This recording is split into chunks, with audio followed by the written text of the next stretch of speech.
দমদম লোকসভা কেন্দ্রে তৃণমূল সুপ্রিমোর জোড়া সভা। তৃণমূল প্রার্থী সৌগত রায়ের প্রচারে খড়দা এবং পানিহাটিতে মমতার সভা। সভার প্রস্তুতির শেষ মুহূর্তে প্রথমে খড়দা এবং পরে পানিহাটিতে দ্বিতীয় সভা করার কথা তৃণমূল সুপ্রিমোর। বর্ষিয়ান প্রার্থীর সভায় কি বার্তা দেন সুপ্রিমো, সেদিকেই নজর রাজনৈতিক মহলে।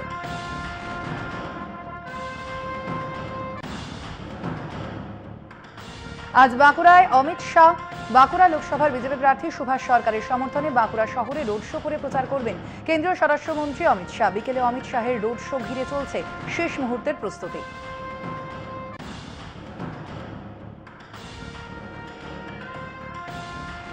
বাঁকুড়ার সোনামুখীর মাটি থেকে অভিষেক বন্দ্যোপাধ্যায় বিদায় নিতেই সোনামুখীর মাটিকে নতমস্তকে প্রণাম বিষ্ণুপুর লোকসভা কেন্দ্রের তৃণমূল প্রার্থী সুজাতা মণ্ডলের। মঙ্গলবার বিষ্ণুপুর লোকসভা কেন্দ্রের তৃণমূল কংগ্রেস প্রার্থী সুজাতা মণ্ডলের সমর্থনে ভোট প্রচারে সোনামুখীর ধানসি মলাতে জনসভা করেন অভিষেক বন্দ্যোপাধ্যায়। সেই সভায় ভিড় দেখে আপ্লুত সুজাতা অভিষেক বিদায় নিতেই সোনামুখীর মা মাটি মানুষকে নতমস্তকে প্রণাম করেন।